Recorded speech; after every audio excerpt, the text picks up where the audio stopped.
Akwụkwọ mbụ nke Samuel isi nke 11. Nahash bụ onye Amọn wee rigota ama ụlọikwu ya imegide Jebesh Gilead. Ndị ikom niile nke Jebesh wee sị Nahash, ka anyị na gị gbaa ndụ, anyị ga-efekwa gị ofufe. Nahash bụ onye Amọn wee sị ha, na nke a ka mụ na unu ga-agba ndụ, n'irikpu unu anya aka nri niile, m ga-atụkwasịkwa ya n'ahụ Izrel niile ka ọ bụrụ ihe ịta ụta. Ndị okenye Jebesh wee sị ya, ha anyị aka ụbọchị 7 ka anyị wee zisa ndị ozi n'oke ala niile nke Izrel. Ọ bụrụkwa na ọ dị onye na-azọpụta ya, anyị ga-apụkwurukwa gị.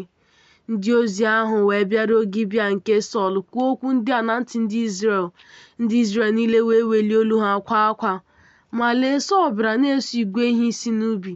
Sọl wee sị, gịnị na-eme ndị Izrel na ha na-akwa akwa? Ha wee kọrọ okwu niile nke ndị ikom Jebesh.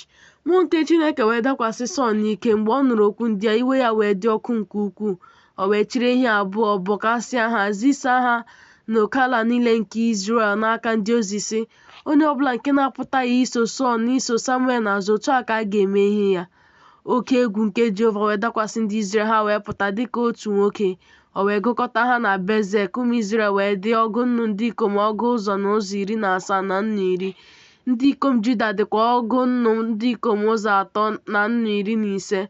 Ha wee sị ndị ozi bịara, otu a ka unu ga-asị ndị ikom Jebesh Gilead, echi ka nzọpụta ga-adịrị unu. Mgbe anyanwụ na-ekpo ọkụ, ndị ozi ahụ wee bịa gosi ndị ikom Jebesh, ha wee ṅụrịa ọṅụ. Ndị ikom Jebesh wee sị, echi ka anyị ga-apụkwuru unu, unu ga-emekwa anyị dịka ihe niile si dị nke dị mma n'anya unu. O ruo n'echi ya na Sọl doro ndị Izrel n'ụsụ 3, ha wee baa n'etiti ọmụma ụlọikwu n'iche nche ụtụtụ, tigbuo Amọn ruo ịkpa ọkụ nke ehihie. O ruo na ndị fọdụrụ gbasara, fọdụrịkwa ndị ikom 2 n'otu ebe n'etiti ha. Ndị Izrel wee sị Samuel, onye ka ọ bụ onye na-asị Sọl ọ ga-abụ eze anyị? Nye na anyị ndị ikom ahụ ka anyị wee mee ka ha nwụọ. Sọl wee sị, ọ dịghị nwoke a ga-eme ka ọ nwụọ taa, n'ihi na taa ka Jehova zọpụtara nzọpụta n'Izrel.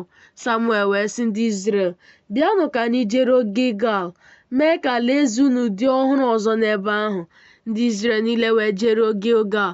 Ha wee mee Sọl eze n'ebe ahụ n'ihu Jehova n'ime Gilgal. Ha wee chọọ ihe àjà nke àjà udo n'ihu Jehova n'ebe ahụ. Sọl na ndị ikom niile nke Izrel wee ṅụrịa ọṅụ nke ukwuu n'ebe ahụ.